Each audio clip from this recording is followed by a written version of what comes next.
no Cartoon Horror Show, era o irmão do marido da minha tia biológica. Na adolescência, minha mãe namorava caras suspeitos.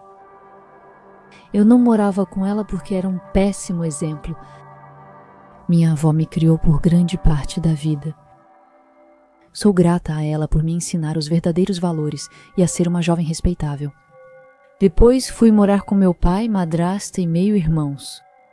Tinha uns 15 anos e a vida lá era ótima. Vamos voltar um pouco no tempo. Na época, eu tinha 14 anos e morava com a minha mãe e o namorado dela, Crado Dale.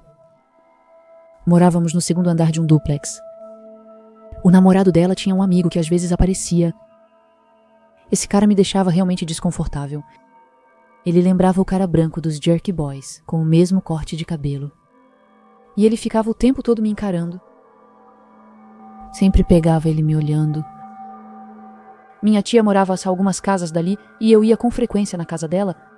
Eu achava que era legal. Ela tinha cerca de 20 anos, era divertida e dirigia um Firebird conversível de 1969. Ela colocava rock bem alto enquanto dirigia. Eu adorava isso. Quando eu ia na casa dela, às vezes eu encontrava o cunhado dela, meu tio Jeff. Ele alugava o porão na casa dela. Ele sempre me pareceu estranho, mas não perigoso. Eu o via como família. Por volta das 23h30, sozinha em casa, alguém bateu na porta. A porta tinha um vidro quadrado na parte de cima, pintado por cima, com um pequeno buraco raspado para ver lá fora. Quando olhei, vi que era o Jeff. Abri a porta para ele. Oi, Jeff, o que foi? Sua mãe ou Dale estão aí? Disse que minha mãe trabalha e não sei onde está o Dale. E aí ele me pediu para descer porque queria falar comigo. Ele não me pareceu suspeito, eu o considerava como da família. Na época, eu era tímida e evitava dizer não aos adultos. Sigo-o até a varanda e vejo lá embaixo seu carro ligado, com os faróis acesos. E aí eu percebo que no banco do passageiro, com a janela aberta, tem outro cara assustador, o cara dos Jerky Boys. Eu paro, o que ele está fazendo ali? Calma, só queremos conversar e te fazer uma pergunta. Ele me guia suavemente até o carro. Foi aí que minha adrenalina começou a subir. Eu senti que tinha algo errado. Me afastei um pouco, sem demonstrar que estava com medo. E Jeff segue falando gentilmente, deslizando o dedo no meu ombro como se ajeitasse a alça da minha blusa. Não se preocupe, chega mais perto. Você não tem nada a temer. Me afastei e disse, se quiser perguntar algo, pode fazer aqui. Mas ele insistia.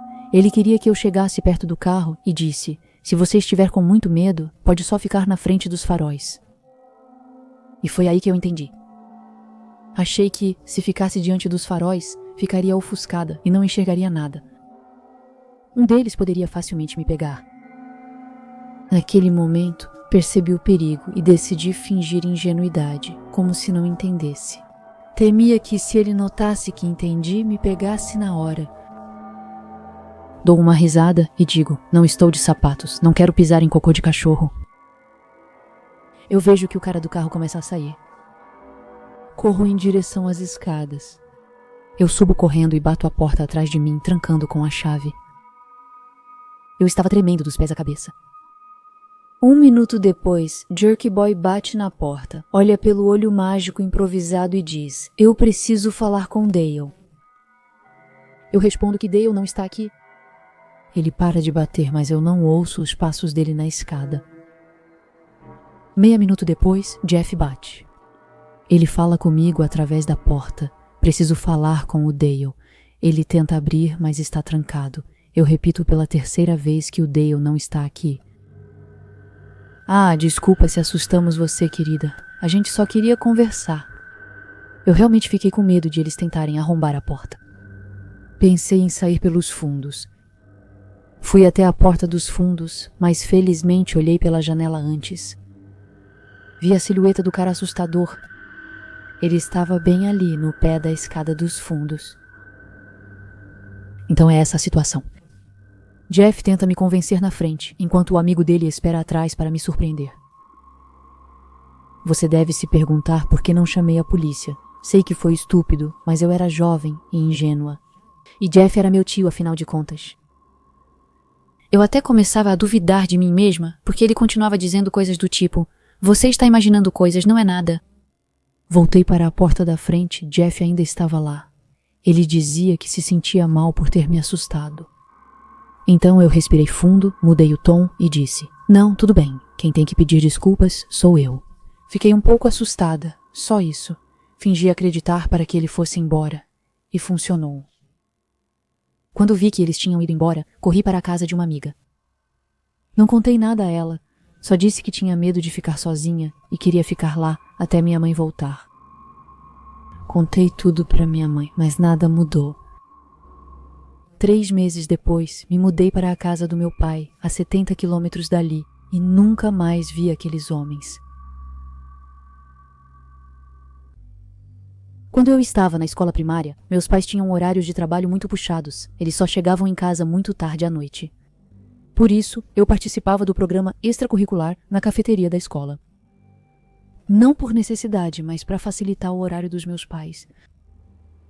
Normalmente fazíamos o dever de casa, jogávamos jogos de tabuleiro e esperávamos até 17 a... Mesmo nesse horário, algumas crianças ainda aguardavam perto da área de embarque, às vezes por mais 1 hora. E eu era uma das que esperava por mais tempo. Muitas vezes eu era a última criança a ser buscada. Então, quando eu ia embora, a responsável finalmente podia ir embora também. Um dia, justamente, eu era a última de todas.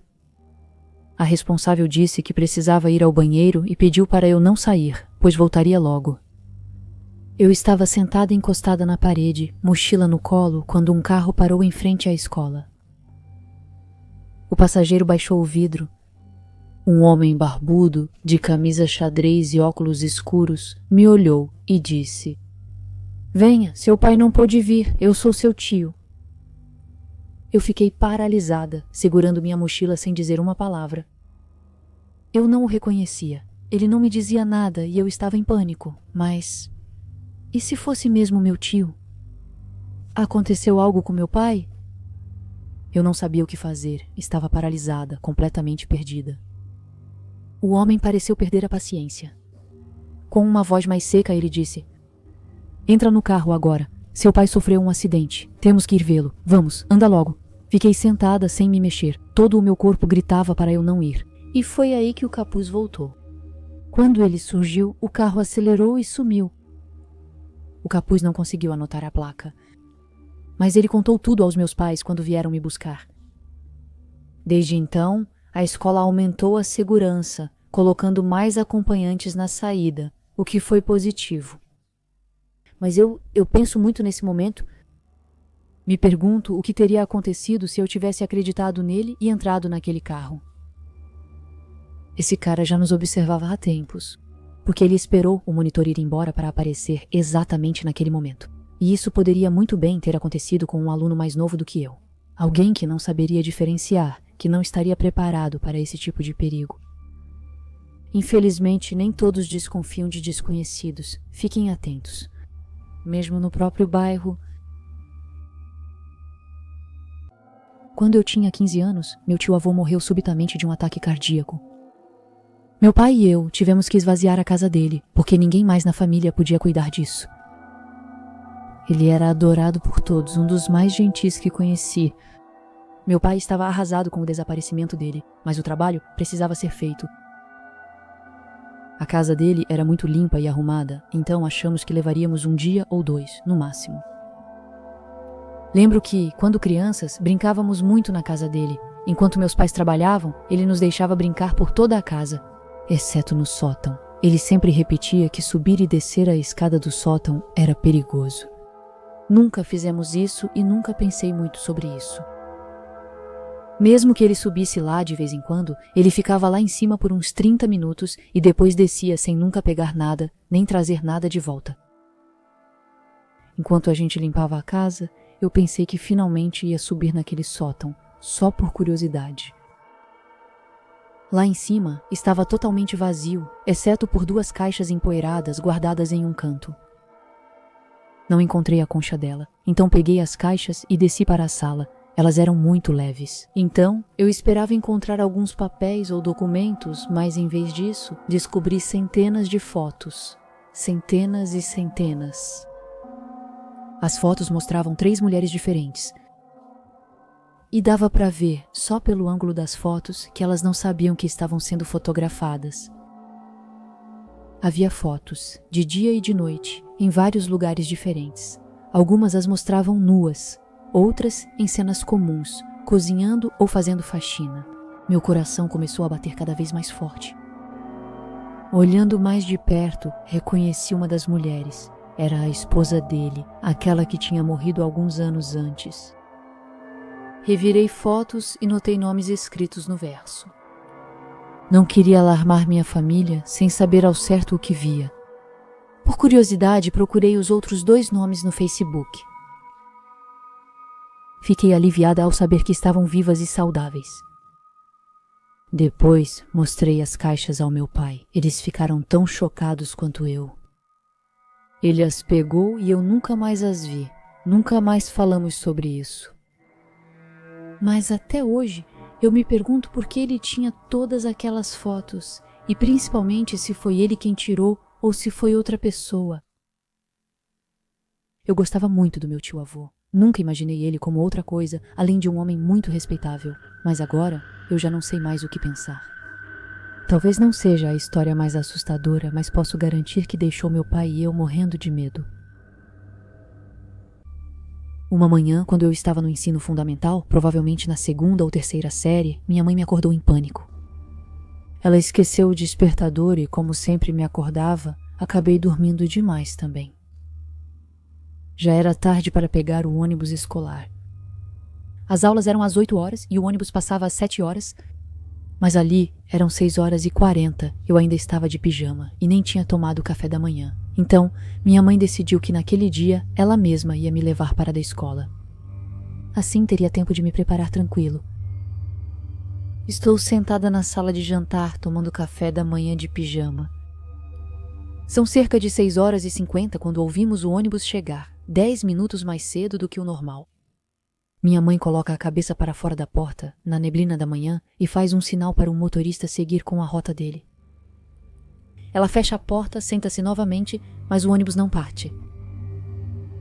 Logo depois, alguém bate à porta. Minha mãe abre, vê um homem com uniforme de motorista de ônibus. E explica para ela que ele é o substituto, porque o motorista habitual teria ligado dizendo que estava doente. Ele diz para ela que sabe que está um pouco adiantado, mas que queria começar cedo, porque ainda não conhece bem o trajeto. Minha mãe diz que vai me levar porque acordamos tarde. Mas o homem insiste. Ele diz que pode esperar alguns minutos, pois está adiantado. Minha mãe se mantém firme. Ela avisa que não estarei pronta em minutos e insiste para ele ir embora. Lembro que o cara não parecia feliz, mas foi embora. Ela entrou no ônibus e partiu. Volto ao meu café da manhã, ainda sem me vestir para a escola. E, às 7 horas em ponto, outro ônibus para na frente da nossa casa. Minha mãe acha estranho e vai falar com o motorista. Quando ela volta, está com o rosto pálido. Ela não diz nada, só me pede para terminar meu café da manhã e me preparar para ir à escola. Na época, eu não entendi nada, mas alguns anos depois, minha mãe finalmente me explicou o que tinha acontecido. O segundo ônibus era dirigido pelo nosso motorista habitual e estava cheio das outras crianças do meu trajeto, enquanto o primeiro ônibus estava totalmente vazio. Minha mãe perguntou se ele tinha ligado dizendo que estava doente. Nunca liguei para ela e não há motorista substituto na minha linha, respondeu ele. O motorista imediatamente ligou para a central, depois disse para minha mãe voltar rápido para casa e ligar para a polícia para relatar o incidente. Foi o que ela fez. Sem me contar. Ninguém estava escalado para substituir nosso motorista naquele dia. O homem que apareceu era muito provavelmente um sequestrador. E eu era o alvo dele. Nunca mais soube dessa história. Nenhuma informação, nenhum nome. Não sei se mais alguém foi sequestrado ou se aquele louco foi preso. Mas uma coisa é certa, Se minha mãe não tivesse acordado atrasada naquela manhã, talvez eu nunca tivesse chegado à escola e também nunca tivesse voltado para casa.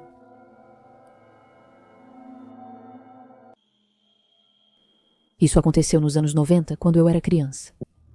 Minha mãe era uma viciada, realmente dependente de tudo e quase nunca cuidava de mim.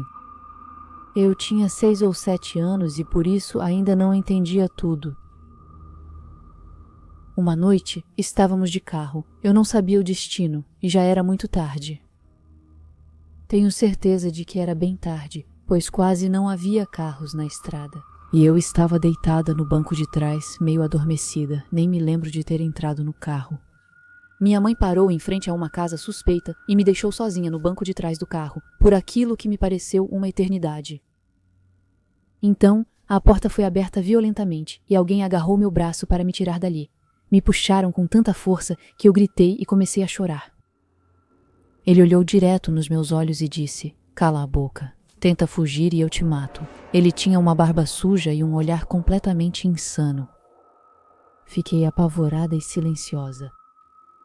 Apertou meu braço, bateu a porta e me arrastou na rua. Eu olhava para a casa de onde minha mãe vinha, esperando que ela saísse para me salvar. Fiquei com os olhos fixos nela, até estarmos longe demais para vê-la. Queria chorar, mas estava em choque, com medo demais para agir. Então, eu fungava em silêncio, enquanto ele apertava ainda mais forte o meu braço e gritava comigo. Nem sei dizer o quanto estava assustada e perdida. Andamos um tempo e chegamos a um bairro de habitações populares decadente, prédios grudados numa área bem ruim. Ele me fez entrar em um dos prédios e subir um andar. Minhas pernas doíam, mas o medo me impediu de reclamar. Enquanto subíamos ao segundo andar, vi um homem fumando encostado na parede. De repente, tudo aconteceu. Meu sequestrador de repente desabou no chão. Eu não entendi nada. Então, vi o homem do cigarro batendo violentamente no rosto e na cabeça dele, até deixá-lo desacordado. Depois, ele pegou o cara pelo colarinho e o jogou escada abaixo como lixo. Havia sangue por toda parte no final da escada. Eu era criança e essa cena me traumatizou para sempre. Ainda tenho muito medo de escadas. Ainda não sei como ele soube que eu precisava de ajuda. Talvez ele tenha visto minhas lágrimas ou apenas sentido que algo não estava certo, mas o que eu sei é que ele agiu imediatamente. O homem do cigarro andava de um lado para outro, xingando e cerrando os punhos, parecia fora de si. Achei que ele estava bravo comigo e comecei a chorar de novo. Ele me olhou e disse: "Ok, fica quieta, não chore." Ele não me assustava tanto quanto o primeiro, mas eu não queria de jeito nenhum contrariá-lo. Ele me fez várias perguntas. O que faço aqui a essa hora? Onde estão meus pais? Por que você falou com um desconhecido? Mas eu não conseguia responder direito. Eu estava muito confusa. Ele perguntou se eu sabia onde era minha casa. Respondi que não. Tentei explicar a ele o que aconteceu do meu jeito. Com poucas informações que dei, ele descobriu onde estava o carro da minha mãe. Ele provavelmente conhecia bem o bairro. Ele disse que me levaria de volta se eu jurasse não contar nada à polícia nem descrever alguém parecido com ele. Ele tinha um jeito só dele, mas eu não ligava, eu só queria encontrar minha mãe. Descemos as escadas, o cara barbudo ainda estava no chão, talvez morto. Passamos por cima dele e saímos do prédio. O homem olhava nervoso ao redor. Ele me disse: "Os policiais, nem tanto, sabe? Ele andava super rápido, eu tinha que correr atrás dele." Comecei a chorar de novo, disse para ele que meus pés estavam doendo. Ele estalou a língua e me pegou nos braços, meio contrariado. A gente andou por um tempo. Quando um carro de polícia apareceu, ele correu para trás de uma casa e me largou no chão. Ele me disse: "Corre até o carro da polícia", mas eu não conseguia mais andar. Ele resmungou, me pegou nos braços e corremos pelos becos, nos escondendo de cada carro de polícia. Acho que os policiais estavam me procurando. Ele me levou até uma rua, onde vi o carro da minha mãe cercado por policiais ao longe. Ele me pôs no chão e falou: "Vai, corre para sua mãe." Ao vê-la, fiquei tão aliviada que nem senti mais a dor nas minhas pernas. Corri direto para ela e ela me abraçou forte. Os policiais nos interrogaram, mas não lembro de tudo. Minha mãe contou qualquer coisa, uma história estranha, que não fazia sentido nenhum, e ela me disse para ficar quieta. Então, como eu era uma criança, não disse nada, só chorei em silêncio. Voltamos para casa e dias depois meu pai me buscou. Eu contei tudo para ele. E desde aquele dia, eu nunca mais voltei a morar com a minha mãe. Até hoje eu nunca perdoei ela. Conversei sobre isso com meu pai recentemente. E, segundo ele, minha mãe tinha saído para comprar drogas naquela noite, e o cara teria me sequestrado só porque estava passando na rua. Sobre o homem do cigarro, ele provavelmente já tinha antecedentes. Ele não estava bravo comigo. Apenas preso em uma situação que ele não tinha escolhido. Imagine, você é um criminoso foragido e salva uma criança sequestrada após derrubar seu sequestrador, talvez até a morte. Se ele fosse preso comigo, talvez fosse acusado de sequestro. E eu, chocada demais para explicar, talvez não conseguisse dizer que foi ele quem me salvou. Não sei qual crime ele cometeu no passado, mas naquela noite foi ele quem salvou minha vida, e por isso serei eternamente grata a ele. Naquela noite não pensei muito, era só mais uma rotina que já tinha repetido várias vezes. Saí do trabalho mais cedo do que o normal. Um pequeno milagre, bem raro. Mas eu não questionei isso. Busquei Darcy na babá, coloquei ela na cadeirinha do carro enquanto ela me contava tudo o que tinha feito durante o dia. Nada de incomum. A casa estava escura quando chegamos, com o frio do outono começando a aparecer. Darcy se agarrava ao seu coelhinho de pelúcia enquanto eu a carregava para dentro, fechando a porta com um chute atrás de nós. O cheiro de lixo no hall de entrada se somava à longa lista de coisas que eu precisava fazer. Acendi as luzes, pus Darcy no chão, tirei o casaco e, ao começar o jantar, meu telefone vibrou. Vou chegar pelo menos 1 hora atrasado. Obviamente, eu suspirei e coloquei meu telefone de volta no bolso. Isso me deixava mais tempo sozinha com Darcy. Não era drama, mas eu já estava exausta e precisava organizar as coisas. Vamos lá, querida, disse ao levantá-la. Vou te deixar confortável. Enquanto mamãe se ocupa, eu a coloquei na sala com uma garrafinha e seus brinquedos. Coloquei um desenho animado para distraí-la. Ela caiu na risada, totalmente inconsciente de que eu estava no meu limite. A cozinha estava fria, mesmo com o forno ligado. Comecei a cortar os legumes, a ferver a água, tudo em gestos automáticos. Meu telefone vibrou novamente. Outra mensagem de Tyler. Eu estava digitando uma resposta. Quando ouvi um ploque vindo da sala, pensei que talvez fosse um pacote de carne caindo, mas não. Tudo ainda estava no balcão. Talvez Darcy tenha derrubado um brinquedo. Alguns segundos depois, outro barulho, mais leve. Como um monte de palavras, eu congelei, franzindo a testa, algo estava errado. Fiquei ali por um instante, com a faca na mão, tentando ouvir além do barulho da água fervendo. Silêncio, sem barulho, sem tilintar. Talvez eu tivesse sonhado. Dei de ombros e continuei cortando, um pouco mais nervosa. Nova mensagem de Tyler. Desculpa, estou a caminho. O que vamos comer? Eu começava a digitar uma resposta quando ouvi outro barulho. Desta vez não foi um bloco. Um tipo de sopro como uma corrente de ar. Eu me virei para a sala e aí eu senti um fio de ar gelado deslizando pela minha nuca. Deixei meu telefone cair, a porta de entrada estava escancarada. No instante seguinte, pânico total. Meu estômago revirou, eu corri, quase derrubando uma cadeira, Darcy. Gritei ao entrar na sala.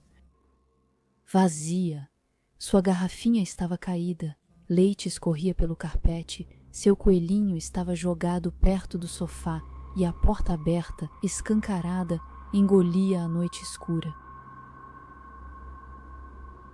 Corri até a soleira, coração acelerado, olhos vasculhando o quintal. Nenhuma luz na varanda, tudo estava escuro e nada de Darcy. Não conseguia entender isso. Num segundo, ela estava lá. No seguinte, tinha desaparecido. Corri descalça até a varanda. O frio mordia minhas pernas. Gritei o nome dela. Darcy, querida, onde você está? Nenhuma resposta. Desci os degraus, examinei o quintal, a entrada e a calçada. Meu coração ecoava nos ouvidos. E se ela tivesse corrido para a rua? Ou para os fundos da casa? Cada possibilidade era pior do que a anterior. E então ouvi um barulho, um farfalhar debaixo da varanda. Virei-me, ofegante, e me lancei de 4. Olhei debaixo da grade e ela estava lá, Darcy, encostada na parede, com os olhos bem abertos, silenciosa, suas mãozinhas agarradas à camiseta. Ela não chorava, ela estava apenas... Sussurrei, bebê com a voz trêmula. Vem cá, vem ver a mamãe. Ela não se mexeu. Estendi a mão tentando manter a calma. E foi aí que eu a vi. A forma na sombra. Bem ao lado dela, um gambá. Seu corpo preto e branco enrolado, o rabo erguido, o nariz tremendo, seus olhinhos brilhantes fixos em mim. Meu coração explodiu. Darcy estava presa. Qualquer movimento poderia fazê-la ser borrifada ou até mordida. Cerrei os punhos e tentei acalmar a respiração. Darcy, querida, sussurrei. Fique parada, tá? Fique calma. Ela só piscou os olhos. Espere até eu decidir o que fazer. E foi então que ouvi passos. Era Tyler. Eu nem tinha ouvido o carro dele chegar. Apontei para debaixo da varanda. É a Darcy. Ela está presa e tem um gambá. O gambá se mexeu. Minha respiração parou. Tyler se agachou ao meu lado. Ela deu uma olhada na sombra. Então, ela se levantou devagar, tirou as chaves do casaco e apontou para o carro. Bip. Ele acionou o alarme. O barulho quebrou o silêncio. O gambá se assustou, seu cocô caiu e então ele fugiu rapidamente para os arbustos. Darcy gritou surpreso. Era tudo o que eu precisava. Eu me apressei, a agarrei e a abracei forte. Caindo para trás na grama, ela tremia. Eu a beijei nos cabelos. Você me assustou tanto, querida. Meu corpo inteiro estava vazio e tremendo com a adrenalina que estava passando. Tyler verifica o rosto dela, os braços dela. Ela está bem? Minha cabeça também. Acho que sim. Depois tem um cheiro de queimado. Os olhos de Tyler se arregalaram. O jantar? Virei a cabeça. A porta tinha ficado aberta. Fumaça saía da cozinha. A panela estava pegando fogo. Corremos para dentro. Tyler pegou o extintor de incêndio. Eu arranquei a panela em chamas do fogão. Minhas mãos tremiam tanto que quase deixei ela cair. Psiu! Tyler espalhou espuma branca por todo lado, no fogão, na bancada, em metade do chão. Fumaça subia até o teto e o cheiro de queimado tomava conta da casa. Um momento, outra palavra. Ficamos ali, ofegantes, Darcy ainda agarrada a mim. Tyler riu, uma risadinha curta e nervosa. O que é ser? Darcy acabou adormecendo nos meus braços. E eu fiquei acordada por muito tempo, olhando para aquela porta e pensando no que teria acontecido. E se ela fosse um pouco mais rápida, ou se o gambá fosse outro tipo de criatura? Após aquela noite, sempre verifico 2 vezes se tranquei a porta.